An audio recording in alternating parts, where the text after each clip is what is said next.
Ian Thorpe here. The Fox ESS stackable all-in-one home storage system is changing the way Aussies power their homes. With full house backup and modular capacity up to 49 kilowatt hours, backed by IP66 protection and a 12-year warranty, it's engineered to last. Systems that are installed seamlessly, set up efficiently, make it one of the most installer-friendly systems on the market. To learn more, visit au.fox-ess.com. Welcome to Solar Insiders, a podcast reporting on the people, technologies and policies shaping the world's biggest energy source. Presented by Sophie Vorrath, the editor of Renew Economy and One Step Off the Grid, and Rachel Williamson, senior reporter at Renew Economy. Solar Insiders is proudly brought to you by Pylon, the essential solar design tool to grow your solar business with quick and effortless proposals that will impress your customers. And GoodWe, the global solar inverter and energy storage company behind the all-in-one ESA battery system, who are proud to work with Australian cricketer and GoodWe ambassador Alex Carey. Hello and welcome to Solar Insiders. I am flying solo this week after a busy couple of weeks of conferences, one in Tasmania and one here in Melbourne this week, Australian Energy Week. We ran out of time to do a session with Rachel. So here I am on my own talking to you about the State Electricity Commission in Victoria. Now, the SEC was originally founded in 1918 and served as the state's government-owned power utility until 1993, when it was split up into different companies, distribution, transmission, generation, and then further split and privatised. In the late 90s, the new look SEC, however, was officially legislated and established in late 2023 by the Victorian Labor government and returned to retailing last year in July, offering 100% renewable electricity to schools, hospitals and other government operations, which altogether account for about 5% of the state's electricity use.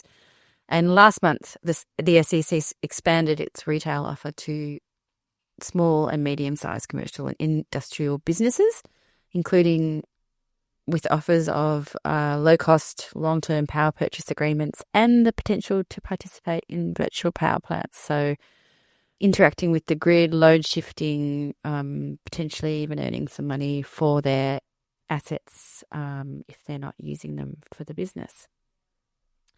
To back up the retail business, the SEC has a target of underwriting 4.5 gigawatts of new renewable energy generation and storage by 2035. So far, it has co-invested in the Melbourne Renewable Energy Hub, which is a very big 600 megawatt between 2 and 4 hour battery in Melbourne's west that came online at the end of last year, just in time to give the state's electricity system a big helping hand through the summer peaks. The SEC is also co-developing the Renewable Energy Park in Horsham, which is a solar and battery project that's being built in 2 stages, starting with a 119 megawatt solar farm and then adding a big battery of 100 megawatts and 2 hours storage. And finally, it's working with Osmi Australia on the Delburn Wind Farm, which is a 205 megawatt project in a pine plantation in the Latrobe Valley, which will be Victoria's first publicly owned wind farm when it's built. It's just starting construction now. On the consumer front, the SEC is working to help drive the state's push to get gas out of homes and businesses with a new website called Easy Electric that guides consumers through the process of electrifying from appliance to installer. This week on our podcast, you may have guessed, but we are talking to SEC Chief Chris Miller about how the public utility is going on its mission to plug the gaps in Victoria's electricity transition and what the next big investments will be. We spoke to Chris on the sidelines of Australian Energy Week in Melbourne at the end of the first day, and after he gave a really interesting presentation on how the SEC's assets are doing so far and what's in store. So let's have a listen to our interview with SEC Chief Chris Miller. Chris Miller, welcome to Solar Insiders.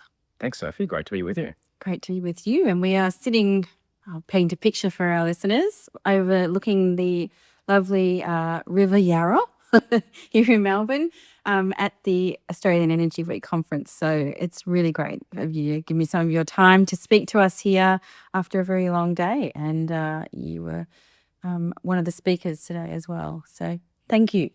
I thought we would start by talking about a couple of recent announcements from the SEC. In particular, you've announced, I think it was end of last month, that you announced the launch of the Easy Electric program, which is part of Victoria's, I would say, nation-leading shift to electrification and this sort of pathway out of gas for homes and businesses, I guess. But if you could talk to us a little bit more about that, because I think one of the things that I've really noticed talking about electrification with people, including Rewiring Australia, is it's not easy. So having a one-stop shop, which I think is what we will call it, is a great idea and a great start. How do people use it, and what's it offering? Yeah, thanks, Sophie. We were able to launch our Easy Electric SEC home electrification platform recently, and to your point, what we're trying to do with the platform is lower some of the barriers that exist for consumers that are wanting to electrify. So we had actually conducted a number of pilots and research exercises over the preceding 18 months to understanding what was stopping consumers, what was holding them back. Yeah. And those pilots told us there was really 4 things that were holding people back. There is low awareness of electrification and the benefits that it can bring. There is a perception that it's very complex and time-consuming to change appliances from gas to electric. There's low trust in the system. Consumers struggle to know who to trust in the energy market.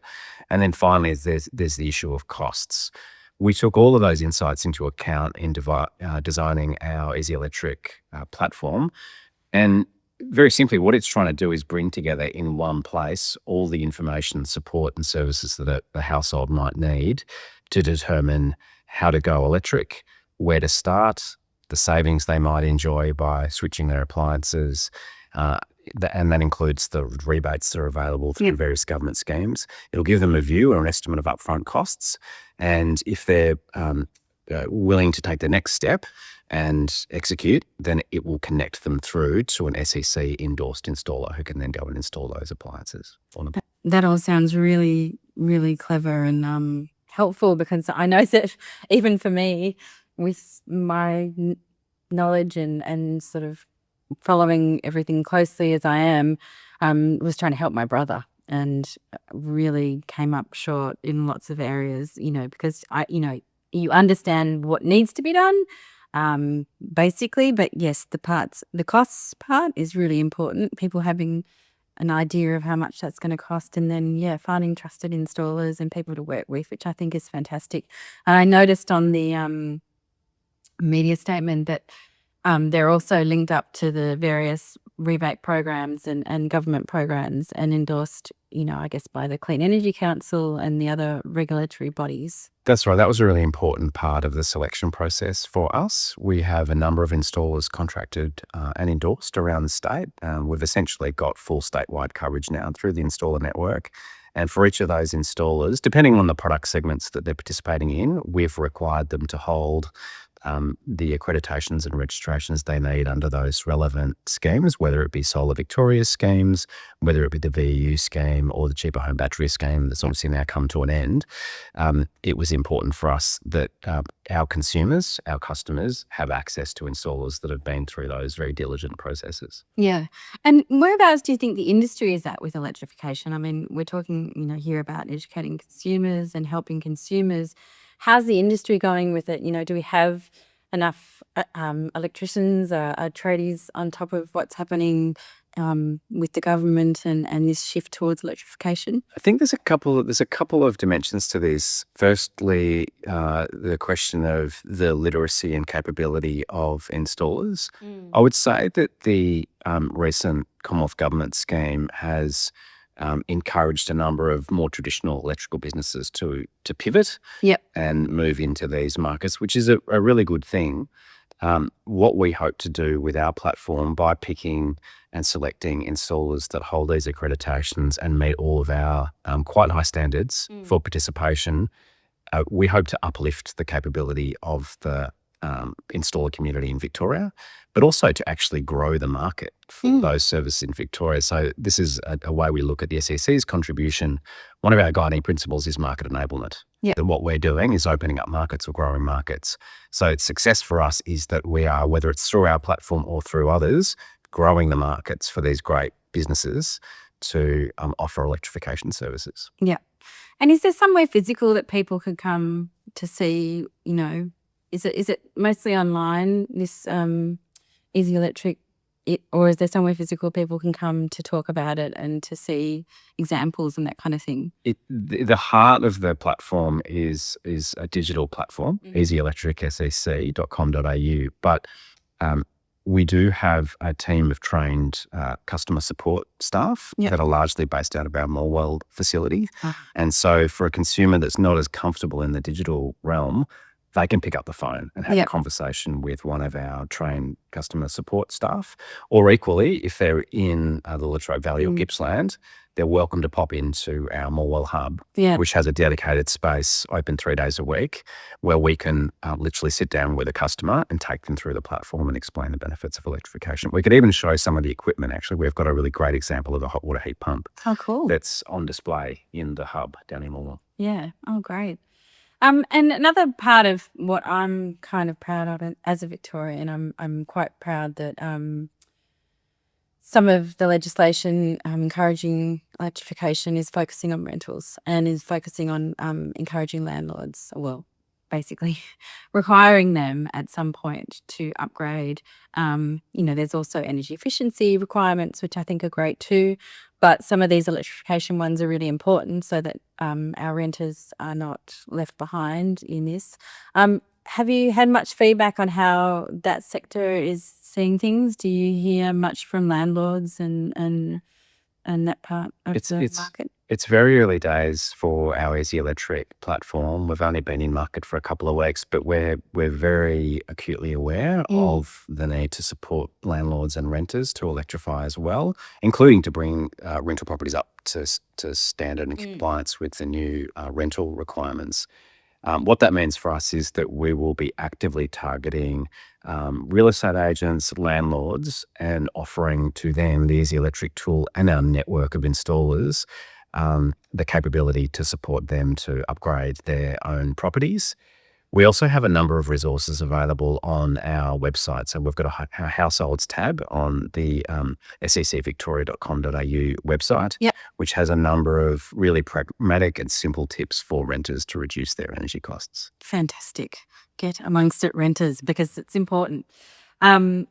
Now, you talked just now in your presentation about the SEC having this role of filling the gaps in some of the gaps in the market, in our electricity market, that just, it's not naturally happening with, as much as the transition is growing great in so many levels, there's always going to be gaps. And I think that's a really interesting way to look at the SEC. And one of those gaps has been supplying, I guess, affordable renewable energy to businesses, and making sure that, that there's that gap, because we obviously have the big industrial customers that have these very big contracts that, it's a whole separate thing, and we have households, but there's this middle part which is really important. And that's been another new development for the SEC, sort of fine-tuning your retail offer to commercial businesses. Can you talk to me about some of the changes that you've introduced this week? Yeah, very happy to, Sophie. If I just step back for a second, the SEC's mandate as a government-owned renewable energy company is to invest and operate for the long term, to support the transition, to support Victorians through the energy transition. And one of our guiding principles is to enable the market and support, whether it's businesses or consumers, to access the benefits of the energy transition. There's some great activity on the large scale side, and we're investing in a number of large scale assets. but there's an opportunity to more directly connect households and businesses with the benefits of the technology that we're introducing into the system. And you're right that there is a cohort, and I'd say it's smaller and medium-sized businesses that have not yet been able to access some of the benefits that the larger businesses have been able to access. Yeah. For example, it is typically quite difficult for a small or medium-sized business to enter into a longer-term PPA with a renewable developer or a gentailer. So I would say that's a segment of the market that's underserved. As a government-owned company, we want to make sure that we're leaning into that space and beginning to serve those underserved segments. We did launch last week a suite of new products and services to support businesses. And just to give you a flavour of those, we've introduced a number of retail products, including multi-period time of use products that will reward business customers from being able to shift their demand, if they can, from periods of high demand for the system to periods of lower demand. We will offer business customers an opportunity to contract with us for the longer term. It's quite commonplace for businesses to contract on a 2 or 3 year basis with the market. But we know that businesses are craving that longer term price certainty. So we can offer fixed price contracts for longer periods. And if a customer wishes, link that specifically to our portfolio of renewable and firming assets. We have also launched a VPP capability, which will enable participating customers to participate more actively.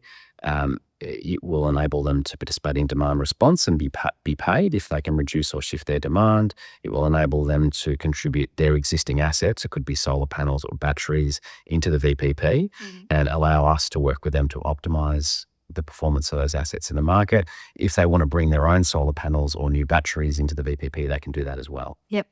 That sounds fantastic, and it kind of puts businesses at the cutting edge because, you know, I know this has been the message to even the retailers, to residential market, is to start offering time of use, start incentivizing customers to be a bit more engaged with how they use their power and to work with the market and really, you know, and we're seeing it come with this 3 hours of free power, really trying to change the thinking, you know, so where it was to put, the message was, you know, put as much solar as you can on the roof and then feed it into the grid and get paid for that.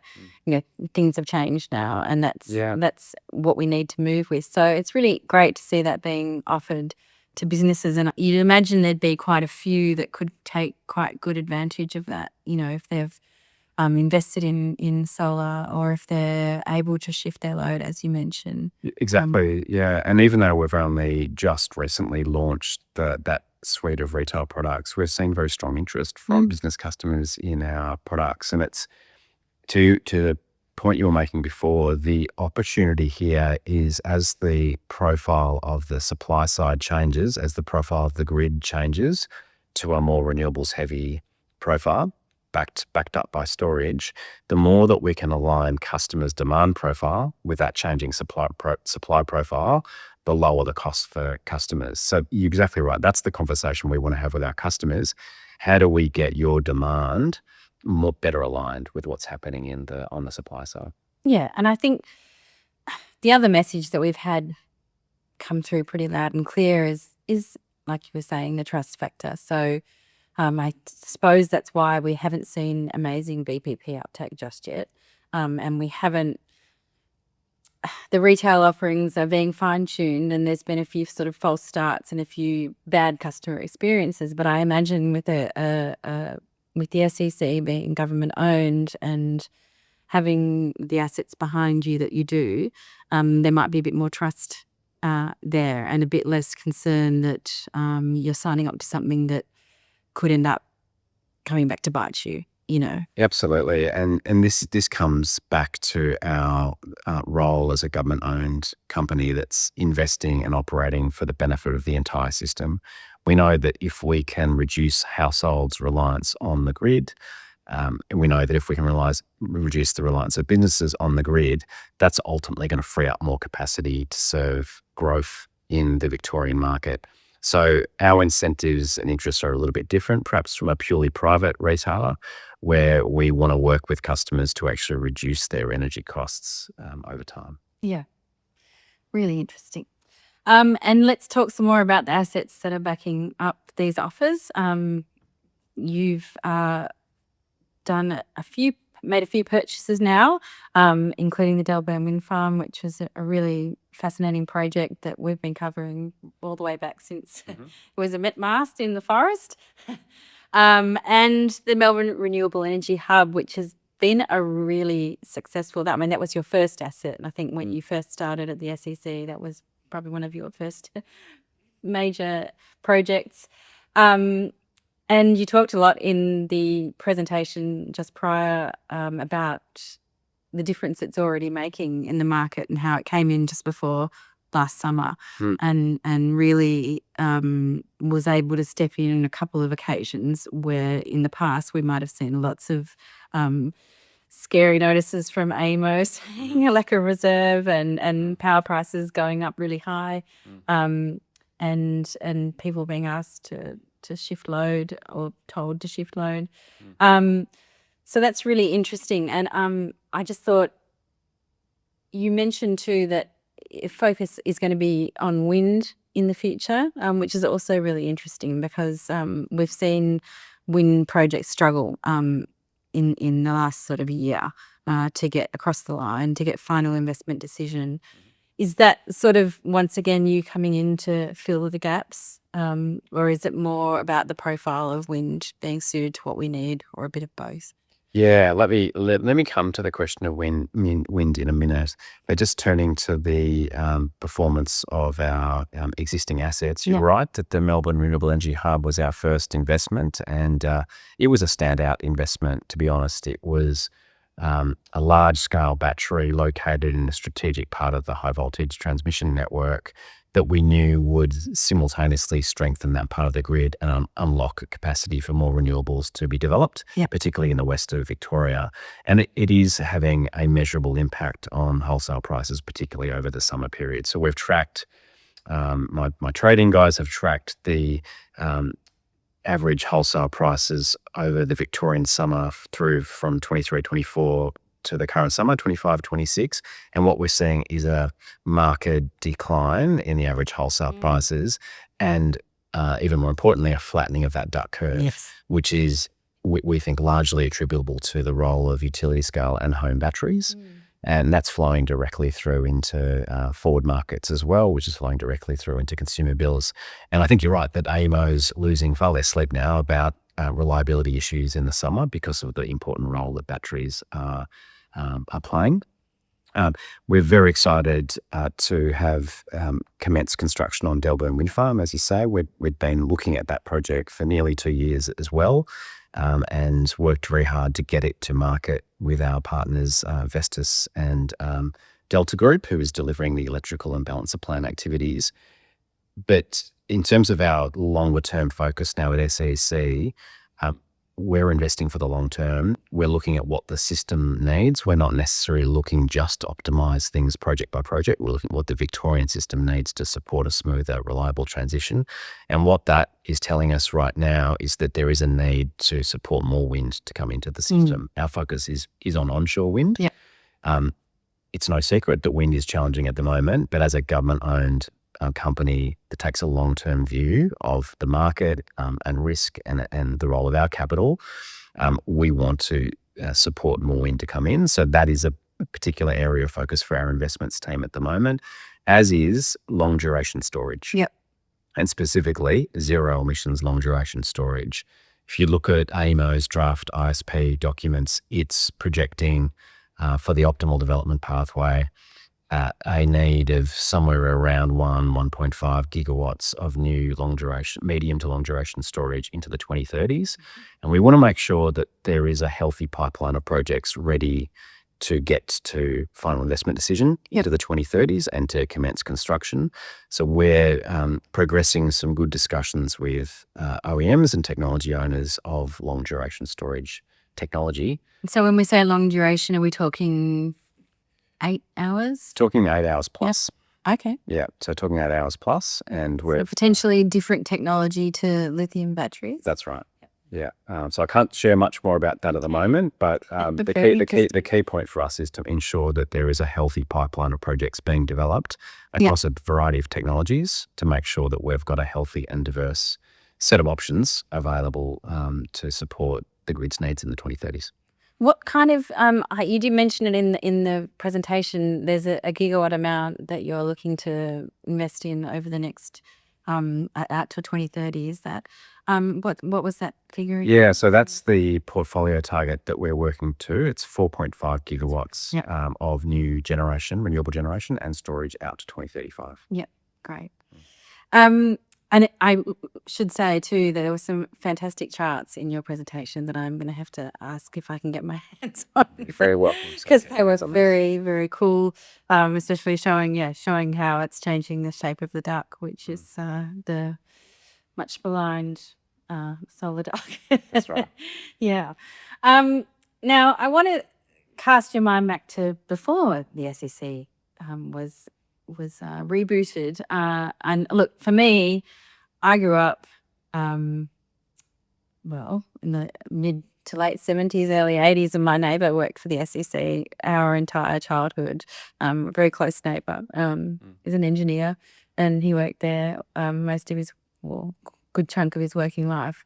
And so I was really pleased to see it come back, but I know that it has been considered a bit of a, I guess, controversial move to once again make it a public energy company in Victoria after so much privatisation. Although I know that there's plenty of other states, various other states in Australia that have always had public energy, and sometimes that's really helpful. And we're coming into an election year this year. Is the SEC feeling safe in its role? And, do you think it's still considered contentious? We strongly believe there is a role for a government-owned entity to take a very long-term systematic view of what the energy transition requires, what the system requires. That was one of the great strengths of the legacy State Electricity Commission.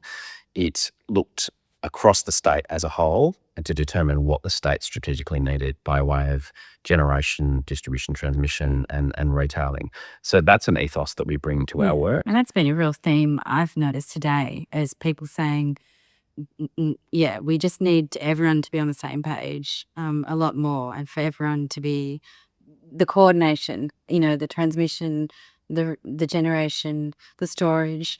It all needs to be coordinated for us to be able to move as fast as we need. That's exactly right, and that's a role where we're trying to play in looking at where the system does need a more push or more contribution. The other thing that has been really important for us in the early days and will continue to be important over the next 2, 4, 8 years is ensuring that we're connecting Victorians with the benefits of the transition and the technology that the transition is using. So that's why we're so focused on supporting households to switch from gas to electric. It is clearly much cheaper now to run a home on all electric than it is on dual fuel. About 80% of homes in Victoria are still dual fuel. I'm guilty as charged. We would estimate for a standard detached house, a household can save somewhere in the order of $2,000 per annum by switching from dual fuel to all electric. So that's a really tangible example of how the SEC is connecting households with the benefits of the transition. Similar story with our new retail offering to private, commercial and industrial customers. This is about flowing more of those benefits that we know exist from the transition to Victorian communities and businesses, workers, students. I'd say similarly with the Easy Electric SEC platform, this is creating opportunities for a number of great, typically smaller and medium-sized installer businesses to grow their businesses and to grow their markets in Victoria. So what we'll continue to do is focus on the long term, focus on what we think is in the best interests of Victorians and what they need from their energy system. Fantastic. I, for one, am glad to see it. Well, thank you so much, Chris, for your time again today at the end of a long, long day, but a really interesting one. And please do keep us posted. I can't wait to hear what this long duration storage project winds up to be, and all the best with the rest of the year. Thank you very much, Sophie. We'll certainly be letting you know about that long duration storage opportunity. Appreciate it. All right, bye for now. G'day, Alex Carey here. The GoodWe ESA all-in-one home storage solution is here, and it's a game changer. It's packed with market-leading features, full home backup and 6-level battery protection. With up to 48 kilowatt hours in a single stack, the ESA is a breeze to install with no gateway needed. The GoodWe ESA series is available now and priced to cover the 2026 drop in the rebate. Visit goodwe.com.au for more information. That was Chris Miller, the Chief of the State Electricity Commission. It was really interesting to talk to him and see how the government-owned electricity company, 100% renewable electricity company, is going, where it's headed, what it's doing to help consumers, and what's next on the agenda, and also how it's feeling about the impending state election, because we're not entirely sure what the opposition Liberal Party has in store for a public-owned utility. So it's going to be an interesting year, but great to speak to Chris and to get an update on all of that. And it's been a really great couple of weeks of conferences. It's always so interesting to get amongst it and have these big discussions. Consumers featured a lot in the Australian Energy Week discussions. Lots of talk about what do consumers want, what don't they want, and what does the industry need to do to cater to all of that. So it's definitely being discussed out there, and there's certainly efforts to get it right, while also making this huge transition of our electricity system. That is all we have for you this week. I want to thank all of you for listening and for reading Renew Economy. And I'd like to thank our sponsors, Pylon and GoodWe. And we will be back next week with another episode of Solar Insiders. Until then, bye for now. Solar Insiders was brought to you by GoodWe. Across residential and commercial installations, GoodWe's all-in-one ESA battery solutions support the solar industry with reliable, flexible energy storage. From rooftops to large projects, GoodWe is helping installers and businesses deliver smarter, clean energy outcomes. Discover more at goodwe.com.au. Solar Insiders is also brought to you by Pylon. Pylon provides easy-to-use solar design software for solar installers and retailers with pay-as-you-go pricing, no monthly costs and no lock-in contracts. Join Australia's top solar companies who trust Pylon to design high-resolution, CEC-ready solar proposals.